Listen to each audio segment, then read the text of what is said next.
Quer saber tudo de maneira bastante completa e didática sobre os principais problemas ambientais urbanos, a questão das enchentes, inversão térmica, lei de calor? Então, ó, se liga aí no vídeo.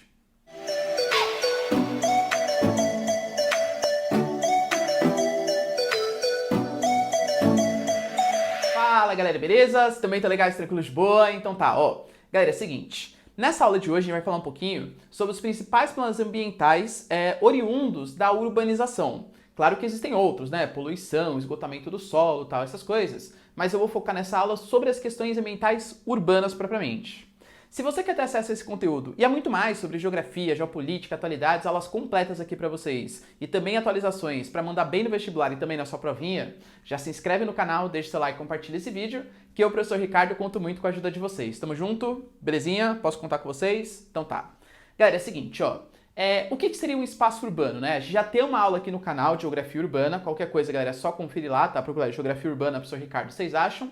Em que eu explico para vocês que o espaço urbano, a grande diferença para um espaço rural é que os fluxos são mais intensos. Tá, professor, e daí? O que é um fluxo intenso?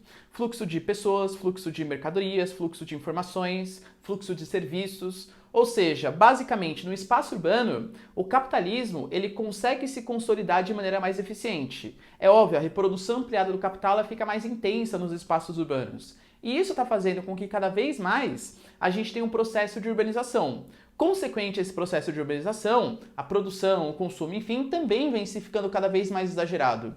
Tanto que o nosso Deus, né, nosso Deus Milton Santos, fala pra gente que hoje o novo fundamentalismo é o consumismo. Ou seja, o consumo que faz com que as pessoas elas fiquem felizes, elas vão trabalhar, enfim, galera, toda a sociedade é movida a partir do consumo, mais ou menos essa ideia. Principalmente nos espaços urbanos. Só que isso traz consequências ambientais. Eu vou listar para vocês algumas dessas consequências, tá? Começando pela questão do lixo. O lixo, parece que não, né? Mas o lixo, galera, é um grande problema. Sabe por quê? Porque a gente fala assim, professor, não, imagina, que grande problema. Eu pego lá, amasso o papel, jogo no lixo. Aí eu tô jogando fora. Galera, de verdade, não existe jogar fora, tá? Pra onde que vai isso? Pra algum lugar vai. Não existe fora do... A não ser que você vai lá e comece a poluir o universo. Que, aliás, pequeno parênteses, até acho que tende a acontecer no futuro. Só que hoje, imagina, galera, você não, é muito caro, né, pra você conseguir mandar objetos lá pro espaço. Imagina você mandar lixo pro espaço, não faz muito sentido, tá? Mas acho que no futuro até pode vir a ser a solução. Mas acontece que assim, galera, no momento não existe jogar fora. O que você faz? Ou você queima, aí você está poluindo a atmosfera, ou você transfere de um lugar para outro, ou você, né, então essa transferência de um lugar para outro, você está meio que só se livrando do problema aqui, mas acumulando o problema em determinado espaço.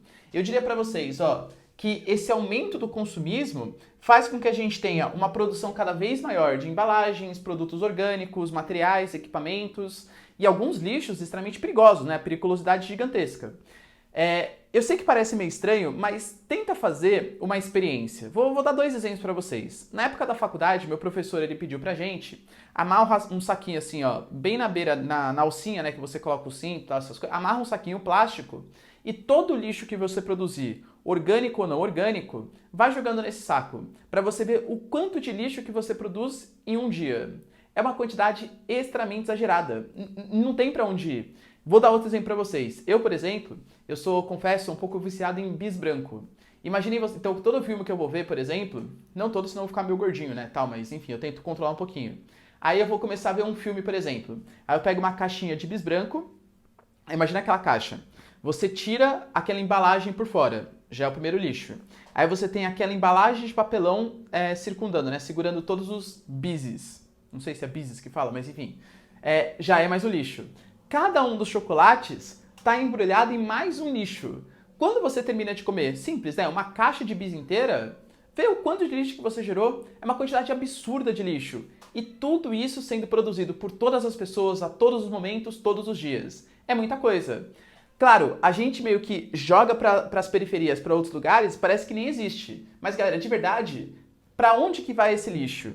Ele pode ir ou para a questão da reciclagem, que é aí, galera, dos males o menor, e o Brasil é um país, em relação a outros, que recicla bastante, não por iniciativa, infelizmente, né, não por iniciativa do poder público, mas sim porque assim, a gente sabe que a coleta de materiais reciclados ela é péssima. Muitas vezes existem até espaços, né, com a lixeirinha ali colorida, cada um você joga um produto diferente. Só que daí vem a coleta, por exemplo, e joga tudo no mesmo lixo. A gente sabe que, infelizmente, isso acontece no Brasil em um enorme número de cidades. E isso nas cidades que tem coleta seletiva, porque grande parte nem tem. Mas a reciclagem de papel, reciclagem de papelão, reciclagem de alumínio, o Brasil, assim, ele é uma das lideranças mundiais. Nossa, professor, como a gente é consciente, né? A gente quer preservar. Não é por causa disso, não é por causa da preservação do meio ambiente. Infelizmente, é porque a reciclagem, ela dá muito dinheiro, ela vive como forma de sustento para algumas pessoas. Tem um lado positivo disso, que é a questão ambiental, mas obviamente é trágico a gente ter que falar, né, que por questões sociais existem famílias que dependem da reciclagem de materiais, que passam o dia inteiro coletando materiais para tirar centavos por dia para conseguir ter a sua subsistência, tá? Mas o Brasil é um país que até recicla bastante. Só que mesmo assim, a gente tem uma produção de lixo muito considerável. E o destino disso pode ser a compostagem, o famosíssimo lixão, o aterro sanitário ou a incineração. Vamos ver cada um desses destinos? Só que antes, ó, tira um print aqui da lousa. O primeiro destino utilizado aqui no Brasil e ambientalmente vai mais saudável, embora tenha alguns probleminhas também, é o famosíssimo aterro sanitário. Professor, o que é isso? A técnica do aterro sanitário ela é relativamente simples assim. Não tão simples quanto o lixão, tá? Mas é simples. Tem ali um pedação de solo. O que você faz? Normalmente tem que ser um espaço desocupado, né? A gente espera que seja um espaço desocupado. Você vai lá nesse solo, cava um buracão. Nesse buracão, você faz uma espécie de revestimento aqui, ó. Esse revestimento de algum material, galera, que seja resistente ao chorume, que a gente vai falar logo menos. Geralmente esse revestimento, ele acaba sendo de plástico, né? Um tipo de plástico chamado de PVC. E aí você vai lá e começa a atacar lixo. Jogou lixo. Aí, quando tem uma determinada quantidade, você soterra esse lixo com sedimentos. Pessoal, o que é sedimentos? Solo. Então, areia, tal, essas coisas. Jogou sedimento, aí você vai lá e compacta esse lixo. Joga mais lixo. Joga mais sedimento aqui por cima. Compacta isso aqui. Joga mais lixo. Joga mais sedimento. Compacta isso aqui. Jogou mais uma camadinha de lixo. Compacta isso aqui. Joga sedimento aqui por cima. Olha que belezinha, galera. Isso é um aterro sanitário. O aterro sanitário é bom porque o lixo, em geral, galera, se ele não tem essa proteçãozinha de PVC, o lixo, ele começa a soltar um material conhecido como chorume, que é um material extremamente tóxico. Nossa, professor, eu nunca vi um chorume. Viu sim.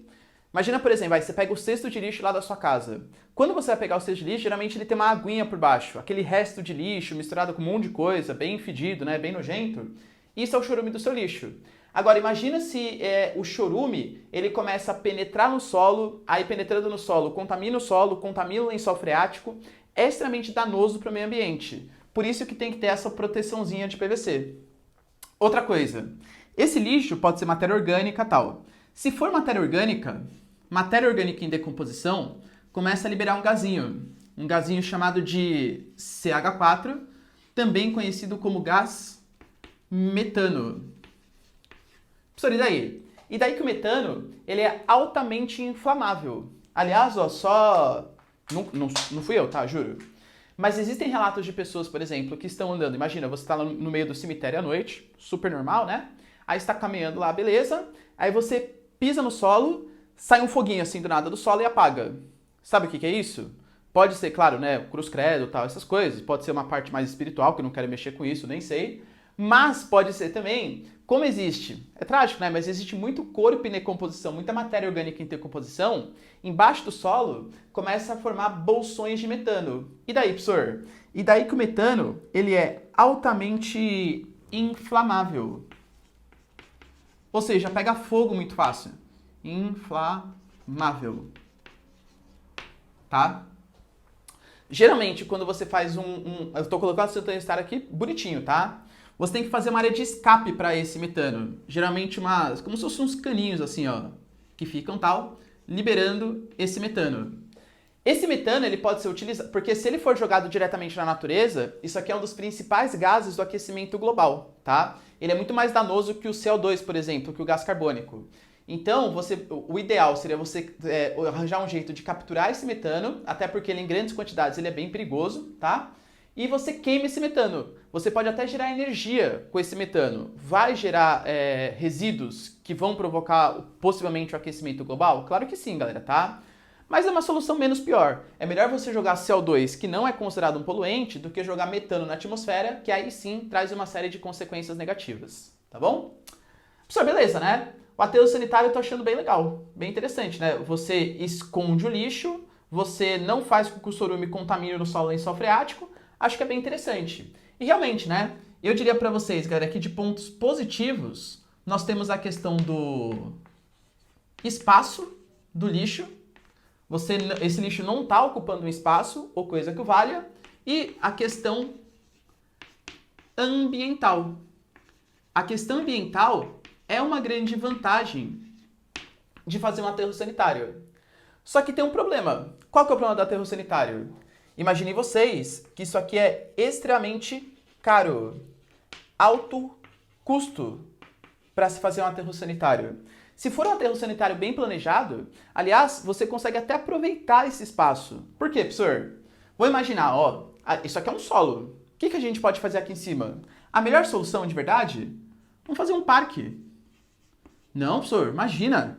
Jamais faria um parque em cima de um monte de metano, em cima de um monte de lixo. Jamais, né? Vocês sabiam, por exemplo, aqui mora em São Paulo, que o Parque Vila Lobos está em cima de um aterro sanitário? Professor, verdade? Verdade. O Parque Vila Lobos está em cima de um aterro sanitário. Por que eu coloquei parque aqui e não coloquei, tipo, prédio, shoppings? Porque o ideal não é o real, mas o ideal é que você não faça grandes construções aqui em cima. Por quê? Porque por mais que esse lixo ele esteja bem compactado, ele nunca vai ser tão resistente como um solo que demorou milhões de anos para conseguir se formar, a partir da pedogênese e processos climáticos. Então, se você coloca uma grande construção aqui em cima, isso pode começar a representar alguns problemas. Pode ser que, por exemplo, colocar um shopping aqui em cima, uma parte ceda mais do que outra, porque essa parte do lixo estava menos compactada do que essa. Aí o shopping começa a apresentar rachaduras e isso pode fazer até com que ele venha a ceder. Então é extremamente perigoso você construir grandes edificações, shoppings, prédios, tal. O ideal é fazer um parque. Parque, ó, uma área verde na cidade, sensacional, tá?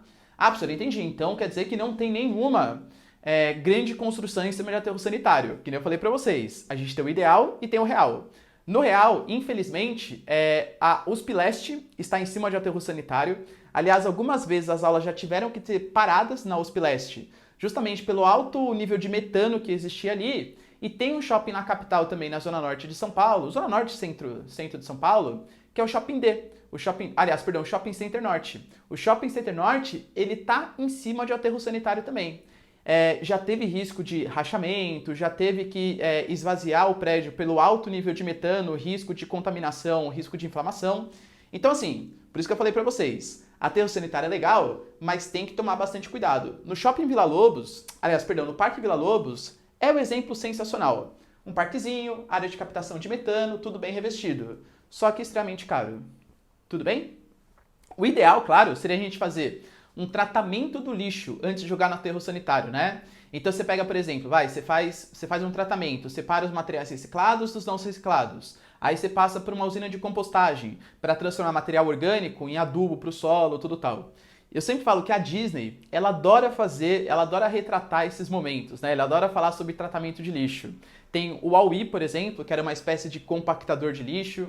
Você tem aquela cena lá no primeiro Monstros S.A., em que a gente acha que a Boo morreu, né? Que o Sully vai ficar todo triste, porque só tem um negocinho ali de fora da Boo. E a gente tem uma das maiores tristezas da história do cinema, eu sei que vocês vão concordar comigo, que é Toy Story 3. Lá no Toy Story 3, por exemplo, a gente tem um momento em que todos estão se unindo, né? Indo para a usina de incineração.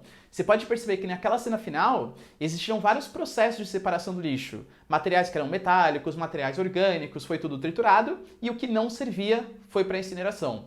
Isso seria o ideal. Aí você pega o resto que pode ser armazenado e você coloca no aterro. Tudo bem, galera? Belezinha? Pode dar um print aqui, ó.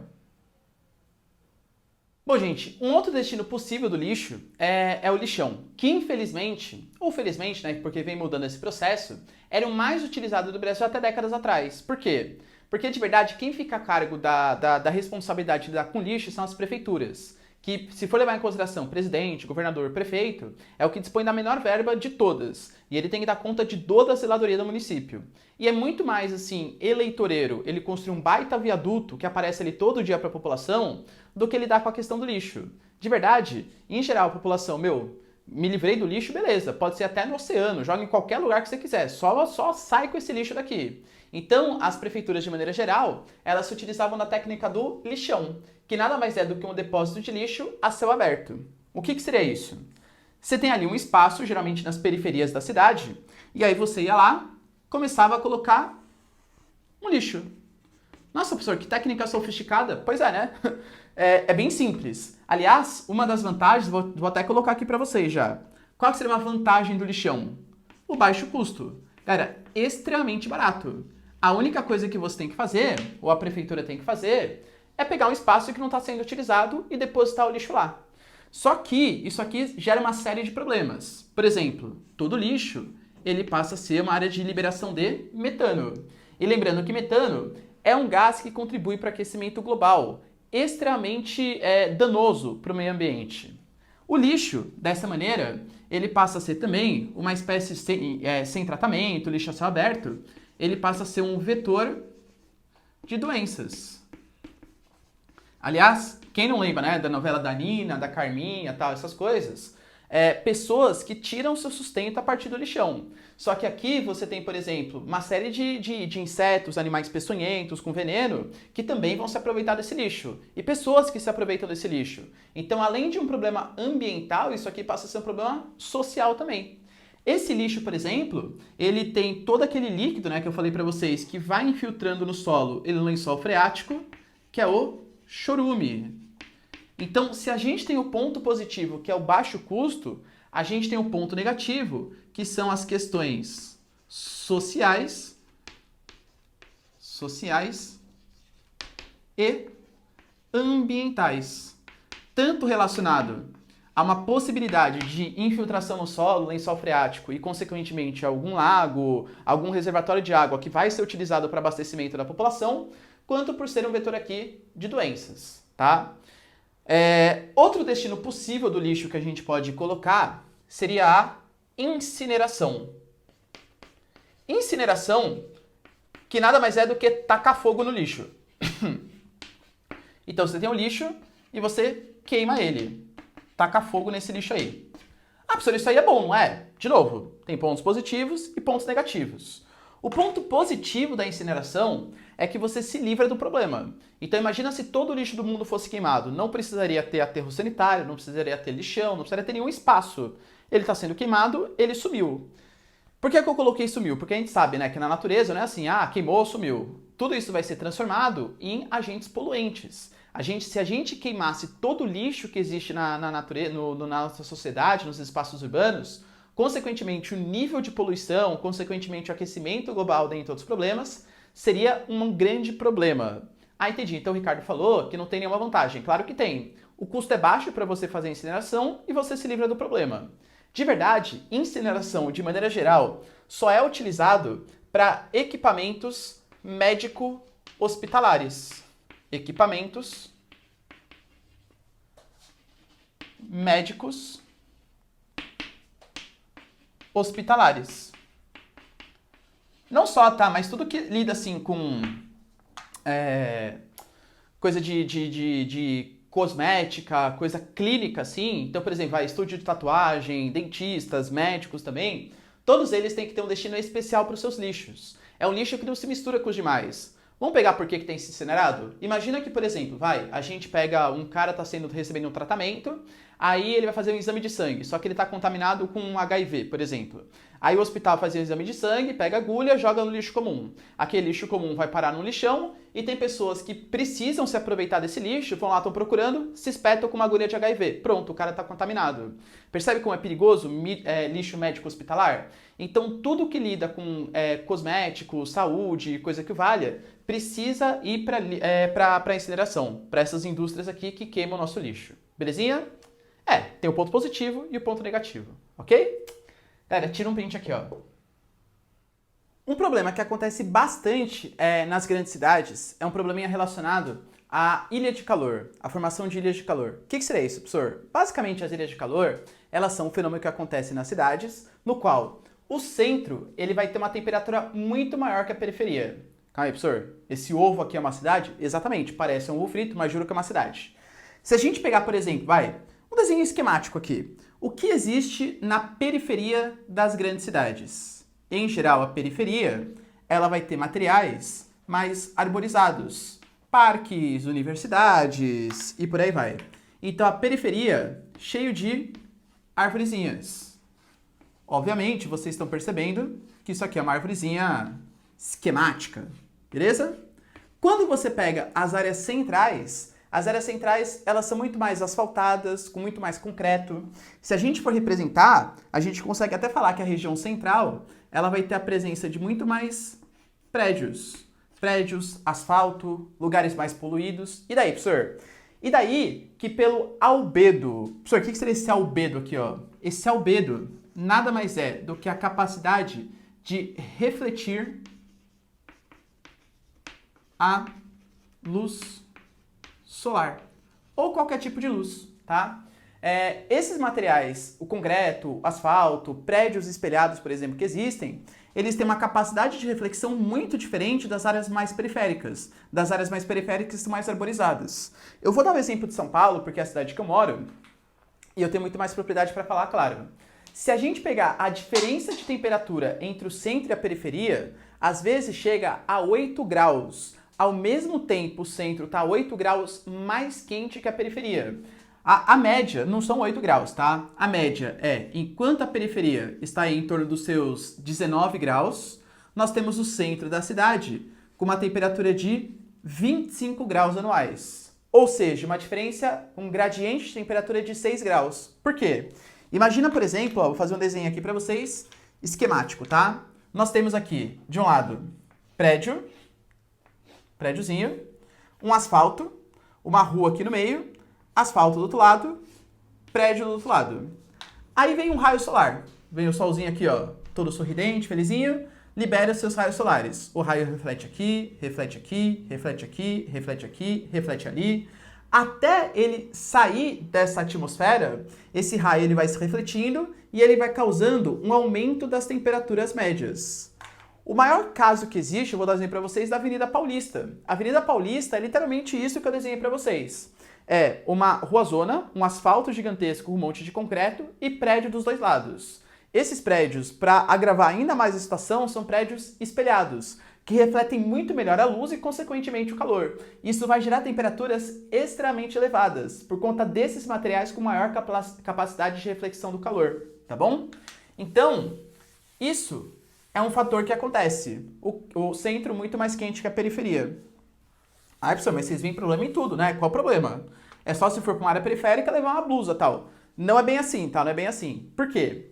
Em climatologia, nós temos aula aqui no canal também sobre isso. Em climatologia, a gente aprendeu que quanto menor a temperatura, há uma tendência disso aqui se tornar uma zona de alta pressão atmosférica.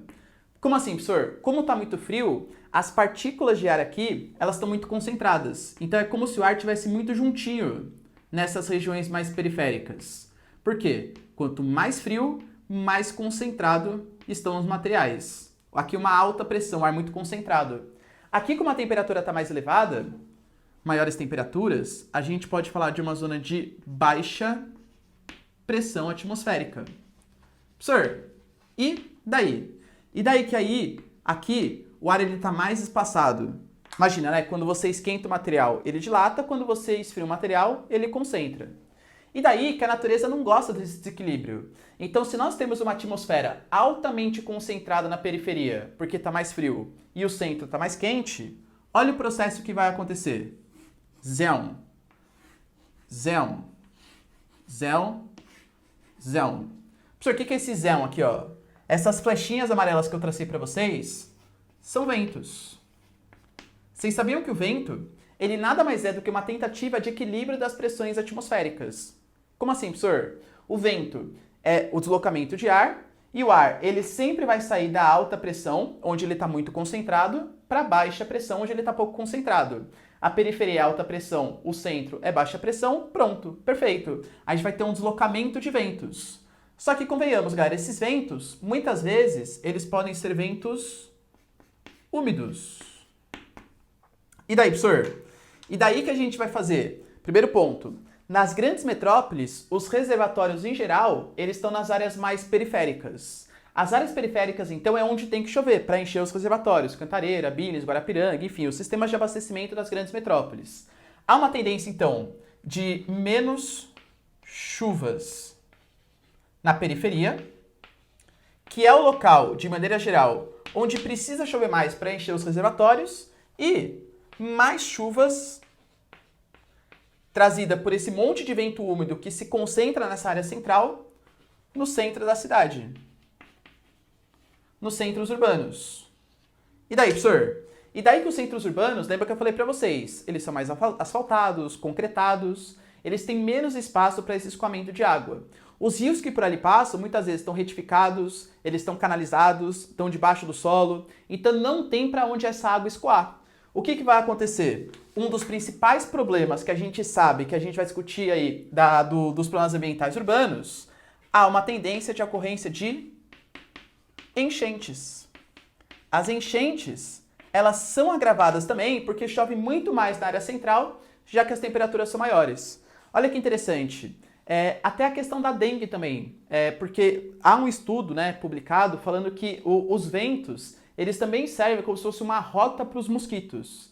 E como os ventos eles convergem de maneira geral para o centro da cidade, a região mais densamente povoada, isso até contribui para a proliferação de doenças como a dengue, por exemplo, nas regiões mais densamente povoadas, no centro de São Paulo, também pela questão das ilhas de calor. Então não é só ficar mais quentezinho no centro e friozinho na periferia. Traz uma série de problemas, principalmente a enchente nas regiões mais centrais. Beleza, galera? Deu para entender? Então, ó, tira um print aí. A inversão térmica é um outro problema ambiental, urbano tipicamente, tá? Porque a gente vai entender já que, na verdade, se for levar o pé da letra, não é um problema em si ambiental. Afinal, é um fenômeno natural que sempre aconteceu e vai continuar acontecendo com ou sem ação do homem. O problema é quando a inversão térmica acontece, que é uma coisa natural, em algumas condições específicas, que a gente vai ver. Vamos ler a definiçãozinha primeiro, ó. O que é inversão térmica? É um fenômeno natural, que nem eu falei pra vocês, sempre acontece, que ocorre em dias frios, então preferencialmente no inverno, tá? Graças à convecção menos eficiente. Professor, o que é esse movimento de convecção? Isso aqui é uma palavrinha importante, tá? Que a gente já vai entender logo menos quando eu fizer o desenho para vocês. Uma convecção menos eficiente. Só é um problema se tiver em regiões serranas ou montanhosas e com muita poluição. Vamos ver, vamos pensar um exemplo aqui para explicar. Uma região serrana ou montanhosa com muita poluição. Para variar, ele. São Paulo. Vamos ver o caso de São Paulo. Isso aqui é um desenho esquemático de São Paulo. Professor, jura? Juro. Aqui no meio, ó, tá a cidadezinha de São Paulo. Para quem não sabe, São Paulo literalmente é um vale, tá? São Paulo tá entre a Serra do Mar e a Serra da Mantiqueira. Tá no vale de duas regiões, de dois morros, né? Duas regiões serranas. Beleza. O que acontece? Primeiro eu vou representar para vocês uma situação normal, até para vocês entenderem o que é o movimento de convecção, e na próxima lousa eu represento o que seria a inversão térmica e quais são os grandes problemas. Normalmente, vamos lá, São Paulo é uma cidadezinha que libera bastante poluição, sempre libera. Quanto mais próximo da superfície, ou seja, quanto menor a altitude, maiores as temperaturas. Então o ar próximo aqui de São Paulo é um ar bastante quente. Professor, sério? Quanto menor a altitude, maior a temperatura? Claro! Compara, por exemplo, a temperatura em Santos com a temperatura no Himalaia. No Himalaia, como a altitude é muito mais elevada, as temperaturas são menores. Santos, como a altitude é muito mais baixa, as temperaturas são maiores. Então, se a gente pegar Rente à superfície em São Paulo, a gente vai ter um ar Q, esse Q de quente, tá? Um ar bastante quente. E quanto mais a gente sobe, a gente vai encontrando uma camadinha de ar frio. E é natural, isso acontece em todos os lugares. O ar quente próximo da superfície, quanto mais a gente sobe, mais frio vai ficando aquele ar. Beleza? Só que isso não é uma situação normal. Por quê? Porque o ar frio, ele é o ar mais denso, ele é o ar mais pesadão. Então a tendência desse ar frio vai ser descer e a tendência desse ar quente vai ser subir. Esse movimento que sempre acontece, principalmente em dias quentes. Tá vendo que a gente desenhou um solzinho esquemático aqui, ó? Esse solzinho é justamente o motor dessa convecção. Por quê? Esse ar frio, ele vai descer, vai ficar próximo da superfície. Vai receber os raios solares, vai esquentar e vai subir. Esse ar quente subiu, ele vai diminuir a sua concentração, vai esfriar e vai descer. O ar esquenta, sobe, esfria, desce, esquenta, sobe, esfria, desce, esquenta, sobe, esfria, desce. Esse movimento que vai acontecendo na atmosfera é um movimento que a gente chama de movimento de convecção. Esse fenômeno, que é a famosíssima convecção da atmosfera. Aliás, em climatologia, já tem videozinho aqui no canal, a gente fala que existe uma série de tipos de chuvas. Imagina se, por exemplo, esse ar quente estiver carregado com umidade. Essa umidade vai subir, transforma em nuvem, condensa e chove. Chuva de convecção. Chuva que acontece por esse movimento de esquenta, sobe, esfria, desce. Esquenta, sobe, esfria, desce. Tá? Outro ponto importante. Essa convecção da atmosfera, ela faz um trabalho de dispersão de poluentes. Porque imagina, São Paulo libera muita poluição, tanto no inverno quanto no verão, né? Não tem muita diferença, tá? Só que nos dias quentes, o Sol bombardeando a atmosfera e aquecendo esse ar para ter esse movimento de convecção, vai fazer com que não tenha um acúmulo tão grande de poluentes. Claro que tem, né? Mas não um acúmulo tão grande de poluentes. Agora, em dias frios, no inverno, aí o bicho pega, que é exatamente o que a gente já vê na próxima lousa. Mas antes, ó, tira um print aqui. Vamos pegar então agora a situação onde efetivamente existe a inversão térmica. Geralmente acontece no inverno, consequentemente nos dias frios. Nos dias frios, vocês têm que notar que, em geral, isso aqui, ó, não vai ser tão intenso. Então, tchau, solzinho sorridente, você não existe mais, tá? Nos dias frios, vamos pegar aqui, ó. Naturalmente, a gente sabe, né, que o ar mais próximo da superfície é um ar quente e o ar que está lá em cima na atmosfera é um ar frio. Cara, isso aqui naturalmente acontece. Lembra, quanto menor a altitude, maiores as temperaturas. Só que em dias frios, olha o que pode acontecer. Vou pegar o caso de novo, tá? Aqui acontece aqui no Brasil. Em dias frios, pode vir uma massinha de ar. Olha lá aqui, ó. MPA. Massa polar atlântica. A única massa fria que efetivamente atua no nosso território. Olha lá aqui de novo. MPA. Única massa fria que efetivamente atua no nosso território. Durante os dias frios, a tendência é que ela se expanda, ela ganha força. Para vocês terem uma noção, a MPA no período de inverno, ela consegue chegar até a floresta amazônica. Tamanha força que ela tem em alguns momentos do ano, tá? Beleza. Então vem vindo, ó. A MPA é uma massa fria e úmida. A gente sabe, galera, que quanto mais frio, mais denso tende a ser esse material. Ou seja, a MPA é uma massa pesadona, uma massa fria bem pesadona. Aí ela vem se deslocando, se deslocando, se deslocando, vem aqui, papapá, tudo tal, beleza, beleza. Opa, ela é fria, pesadona. Ela vai se instalar por baixo desse ar quente. Vem aqui a MPA, toda pomposa, toda bonitinha, tudo tal, vem vindo, vem vindo, vem vindo. Opa, se instalou por baixo desse ar quente. Olha o que está acontecendo, galera. A gente vai ter a instalação de um ar frio pesadão bem em cima da superfície aqui em São Paulo. Se a gente continuar em cima desse ar frio, vai ter o ar quente que anteriormente estava acima da superfície e continuando lá para cima, vai continuar com aquele ar frio, aquele ar geladão. Beleza? Professor, beleza, isso aconteceu. Como que a gente poderia fazer esse ar frio aprisionado aqui sair dessa região? Se tivesse sol, por exemplo. Porque se tivesse sol, o que ia acontecer? A gente ia ter os raios solares esquentando esse ar frio esse ar frio se tornaria um ar quente e beleza, continuaria tendo movimento de convecção. Mas lembra que eu falei para vocês? É um dia frio. Num dia frio, não há ou há muito pouca convecção. Então, ó, pode colocar aí que não há. Eu vou colocar no há, colocar entre aspas, tá? Porque às vezes pode ter um pouquinho. Convecção da atmosfera. Então a inversão térmica, ela nada mais é do que esse ar frio aprisionado aqui. Esse ar frio fica parado. Ar frio parado. Meu Deus, professor, que grande problema! Qual o problema disso? Nenhum, galera. Só é problema, por isso que eu falei, a inversão térmica em si, qual vai ser a consequência dela? Vai ficar frio. Grande, tem gente que até prefere ficar frio, tá? Agora, o problema é quando essa inversão térmica, quando não há convecção, essa inversão térmica acontece em locais cercados por serras e montanhas e que liberam bastante poluição. Porque lembra, São Paulo no período de verão libera poluição? Claro que libera sempre. Mas como tem a convecção funciona como se fosse uma espécie de dispersor de poluentes. Não tem convecção. Se não tem convecção, não há ou muito pouco dispersa poucos poluentes. A convecção não está acontecendo.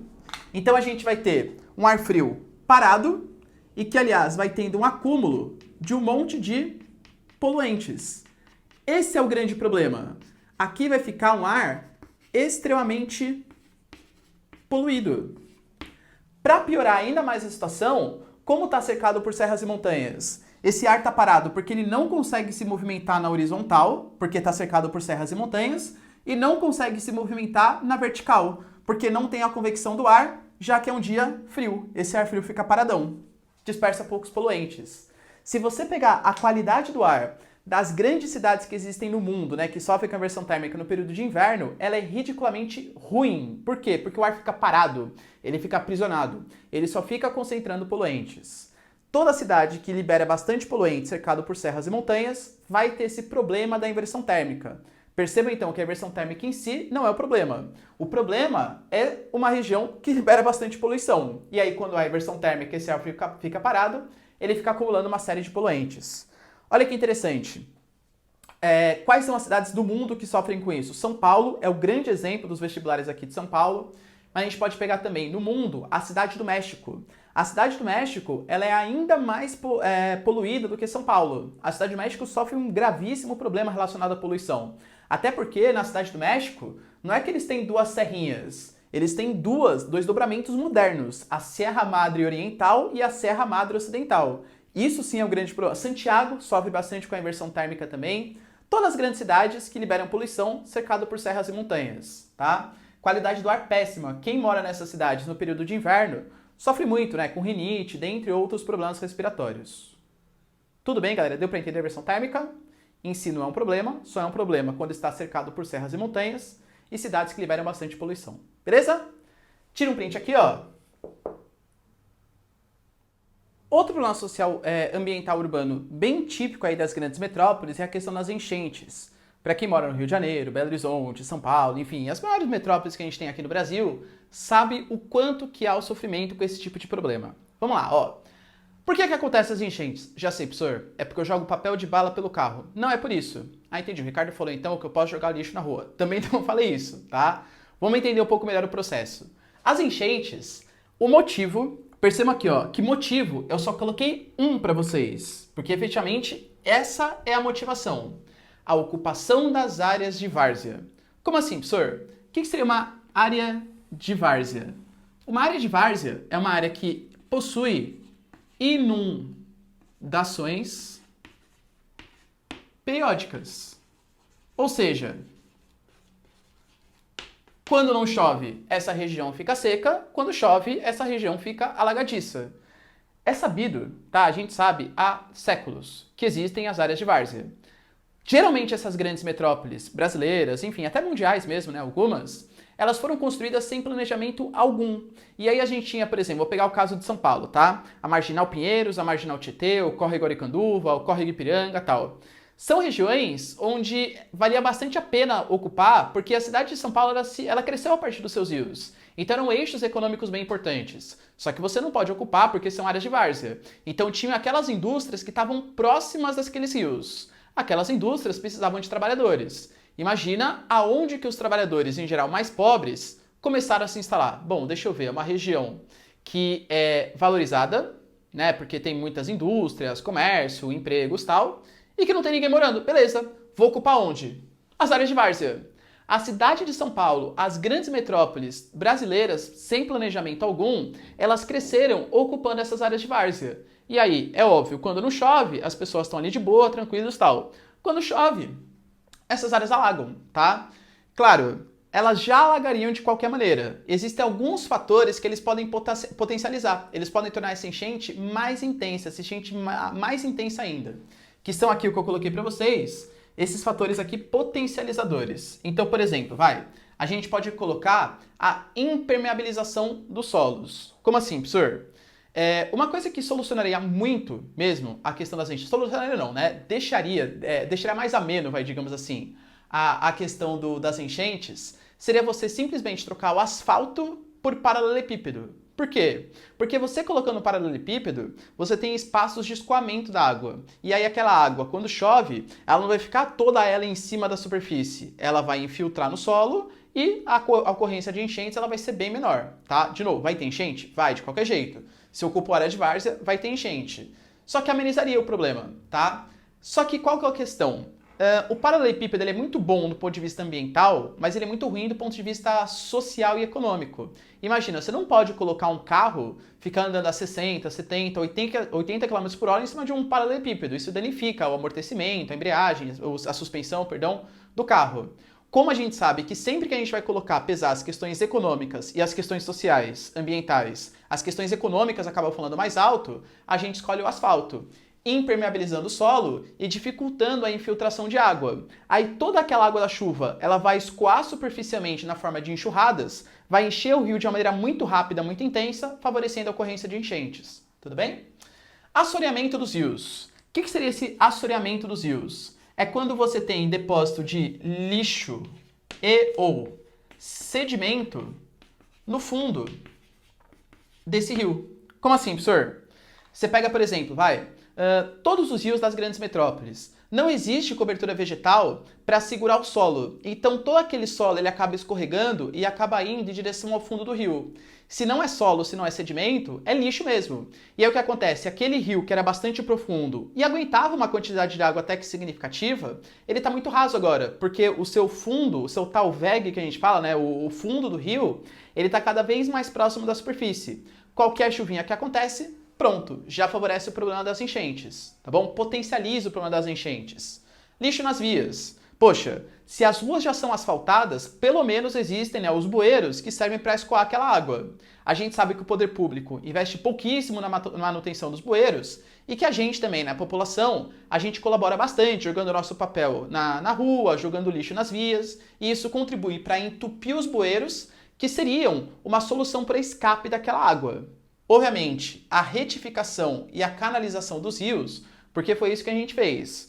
Várias das metrópoles existiam rios que eles eram todos cheios de meandros, todos cheios de curvinhas. Para a gente conseguir ocupar, conseguir a especulação imobiliária, conseguir aproveitar aquelas regiões, retificou e canalizou esses rios. A gente ocupou, só que esses rios ainda estão lá. Eles parecem invisíveis pra gente, né? A gente nem liga muito pros rios. Fala assim, nossa, negócio fedido, poluído, olha só que nojo e tal. Mas eles estão lá, eles fazem parte ainda daquele sítio geográfico, daquele espaço natural. Então, naturalmente, quando chove, eles mostram as suas caras. Beleza, professor, você está falando aí de uma série de problemas e tal. Qual que você acha que seria a solução, então, para a questão das enchentes? Vou ser um pouco trágico com vocês, tá?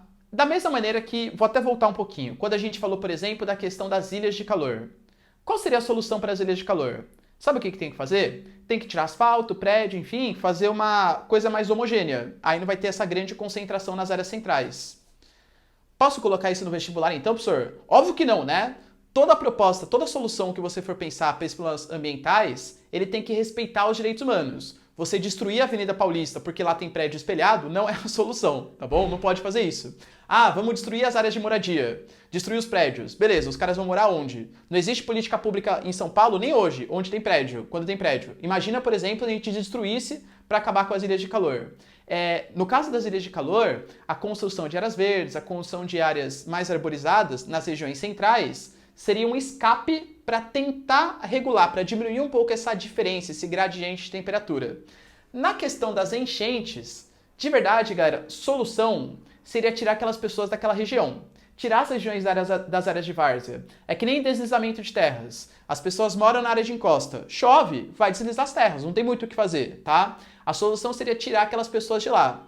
Vocês acham que as prefeituras, o poder público hoje, tem capacidade financeira de fazer uma política pública para tirar essas pessoas das áreas de várzea? Que são muitas, tá? Que moram na cidade de São Paulo, enfim, nas grandes metrópoles. Não tem esse dinheiro. Então a solução, o ideal seria retirar. Você não pode colocar isso numa proposta de intervenção ou coisa que o valha, sem falar da onde que essas pessoas vão, né? Porque senão parece que você está querendo fazer uma higienização social. Ah, o cara já é pobre mesmo, mora numa área de risco, para não ter que estar esse probleminha, vamos tirar essas pessoas daí. Ficam poluindo os rios ainda, entupindo bueiro. Não pode ter essa solução tão higienista social, óbvio que não. Então a gente pode pensar em fatores que amenizariam esse problema. E aí eu cito para vocês dois. Piscinões, por exemplo. O que são os piscinões? São construções que são feitas próximas das áreas de enchente, onde geralmente acontece enchente, para ser uma espécie de escoamento daquela água. Geralmente as áreas de enchente têm piscinões próximos, ou deveriam ter, a prefeitura deveria fazer isso para escoar aquela água. Vai solucionar o problema o piscinão? É óbvio que não, tá? Mas vai ser um amenizador do problema. Existem novas tecnologias chamadas de asfaltos inteligentes. Lembra que eu falei para vocês que os paralelepípedos seriam uma solução boa, se não comprometesse o desenvolvimento econômico do país. Imagina todos os carros tendo que andar a 40 km por hora. As grandes cidades param, literalmente, tá? Mas existe, por exemplo, um asfalto hoje que já é utilizado em alguns países europeus, que eles têm uma capacidade de absorver água. Então, quando chove, não é que nem um asfalto aqui no Brasil, que não infiltra nada de água. Chove, ele consegue captar uma grande quantidade de água e fazer essa água infiltrar no solo, lençol freático, e ameniza o problema das enchentes. De novo, é a solução? Não, mas é um amenizador desse problema. Tudo bem? Pode tirar um print aqui, ó. E para finalizar, o nosso último problema ambiental, que é a questão da chuva ácida. Vamos lá, galera. Ó, a chuva ácida, claro, é uma interdisciplinaridade bem interessante do ponto de vista da biologia, da química e também da geografia. E vou me tanger, claro, ao aspecto mais geográfico da coisa. Afinal, eu não sou biólogo, muito menos químico, tá bom? Mas vamos lá, ó. Quando a gente fala de uma chuva ácida, muito cuidado por quê? Porque a chuva, ela já é naturalmente ácida. Ou seja, o pH da chuva, ele já é abaixo de 7, tá bom? Aliás, ó, tem até uma questãozinha matemática aí, porque o pH de um material, né, a acidez, ele é calculado a partir do log da quantidade de H+, que existe. Aí já entra uma parte mais químico-matemática aí que eu não sei explicar direito, tá? Mas assim, a chuva já é naturalmente ácida. Por quê? Porque na chuva nós temos água. Na chuva, aliás, na atmosfera nós temos CO2. Ah, isso é verdade, né? O CO2 que é aquele poluente, né? Cuidado, cuidado. O CO2 não é poluente. O CO2 é um gás que contribui para o aquecimento global? Galera, com toda certeza, tá? É o principal vilão do aquecimento global. Mas o CO2, ele é um gás presente na natureza. Imagina, se o CO2 fosse poluente, você respirando está poluindo a atmosfera, porque você libera CO2 pelo seu nariz aí, tá? Então o CO2 não é poluente. Então a gente tem água e a gente tem CO2, gás carbônico. Quando tem uma reação dos dois, vai formar um ácido carbônico, que eu coloquei aqui, ó, entre essas chavinhas, justamente porque é um ácido bastante instável, é um ácido bastante volátil, tá? O pessoal da química, obviamente, consegue explicar isso com muito mais propriedade do que eu. Mas fato é que atinge o equilíbrio químico aqui, tá? Porque esse o CO2 é um ácido muito fraco, que ele já tem a intenção já de se dissolver. Então fica formando, desformando, formando, desformando. Fato é, por formar esse ácido carbônico, que é o mesmo ácido que existe nas bebidas gaseificadas, água com gás, Coca-Cola, cerveja também, porque esse gás que existe nas bebidas gaseificadas é gás carbônico, ou seja, as bebidas são ácidas, por isso que fala, né, que estraga o esmalte do dente, todo aquele papo. a chuva ela já é naturalmente ácida. Então, não é isso que é o problema ambiental da chuva ácida. O problema são as atividades humanas, principalmente ligadas à indústria, à queima de combustíveis fósseis, que liberam óxidos de enxofre e óxidos de nitrogênio, deixando a chuva ainda mais ácida. Por quê? Porque a água da chuva em contato com óxidos de enxofre e óxidos nítricos, né, óxidos de nitrogênio, vão dar origem a ácidos mais fortes. E esses ácidos mais fortes presentes da chuva, aí sim é o problema. Ah, entendi. Então quer dizer que se eu estiver passeando assim, ó, e cair uma chuva ácida em mim, vai começar a fazer... vai corroer assim meu braço. Não, isso não vai acontecer, porque a concentração de ácido é muito baixa, tá? Mas imagina, se começa a chover durante muito tempo em pinturas e esculturas, principalmente de mármore, lembrando, galera, que o mármore tem o seu CaCO3, que de alguma maneira tem um caráter básico ali, de novo, não sou professor de química, mas tenha a noção que o mármore, ele corrói muito com chuva ácida, justamente por algum caráter básico que ali existe, formando sal mais água, sofre bastante problemas. Existem pinturas e esculturas que já foram gravemente danificadas pelo problema da chuva ácida, até no Rio de Janeiro mesmo, tá bom? E se fica chovendo durante muito tempo em um local com solos, vegetação, há sim uma acidificação do solo, podendo inviabilizar a vida naquele solo. Algumas espécies não conseguem resistir a um solo tão ácido. Aliás, um problema que existia no Cerrado, não por conta da chuva ácida, mas existia por conta de uma outra questão chamada de laterização. Tem como você resolver isso a partir de um processo chamado de calagem. Você coloca cal virgem no solo, que tem um caráter básico, e você neutraliza o pH daquele solo. Mas assim, isso em caráter local, imagina em caráter nacional, né? Todo o solo acidificado. Não tem como você fazer calagem no solo nacional inteiro. Você começa a acidificar os solos, lagos, comprometendo a vida dos rios e dos lagos, tá? Isso é extremamente problemático. Professor, quais são as regiões do mundo onde tem mais chuva ácida? As áreas que são mais industrializadas e urbanizadas.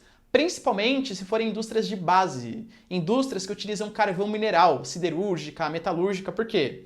Porque o carvão mineral é o combustível fóssil mais poluente de todos. Então você pega, por exemplo, a China. A China até hoje tem como sua principal matriz energética o carvão mineral. Então libera muito CO2 para a atmosfera, muitos óxidos ali presentes, né, de enxofre e tal, e isso contribui para a formação de uma chuva ácida muito intensa. Eu colocaria para vocês 3 regiões que são as mais importantes. A região leste da China, com a sua indústria pesada e com a sua utilização de carvão mineral. O nordeste dos Estados Unidos, a região mais tradicional, né, o chamado Rust Belt lá nos Estados Unidos, que tem a presença de muitas indústrias pesadas até hoje, siderúrgica, metalúrgica e bastante carvão mineral, e a região de Cubatão. Cubatão no litoral do Brasil, que já foi a região mais poluída do mundo, a região que mais teve chuva ácida no mundo, hoje, graças à tecnologia, filtragem e tal, não é mais tão poluído assim. Claro que existem alguns probleminhas geográficos também. Sabe uma outra região que tem bastante chuva ácida? Finlândia, Noruega e Suécia, os países da Escandinávia. Nossa, professor, mas eles poluem tanto assim a atmosfera? Olha que mancada, eles não. Mas se a gente imaginar o mapa da Europa, descendo um pouquinho ali daquela região, a gente vai ter Bélgica, Holanda, França, Alemanha, países extremamente urbanizados e industrializados. E as massas de ar que passam por ali levam toda a poluição para os países escandinavos, para a Finlândia, Suécia, Noruega, causando chuva ácida naquela região. Ou seja, não são eles que poluem, mas os seus lagos glaciais, as suas regiões, elas ficam extremamente danificadas com a chuva ácida pela poluição de outras regiões. Beleza? Deu para entender, galera, essa aulinha? Entenderam tudo? Qualquer dúvida, deixa nos comentários que eu vou buscar responder. Deixa seu like também se vocês curtiram, deixa nos comentários um feedback que vocês gostaram, não gostaram tal. Se inscreve no canal, compartilha pro seu amigo que também quer saber esse conteúdo. E é isso aí, galera. Muito prazer. Tira um print aqui da tela. E é isso aí. Beijos, abraços e tchau!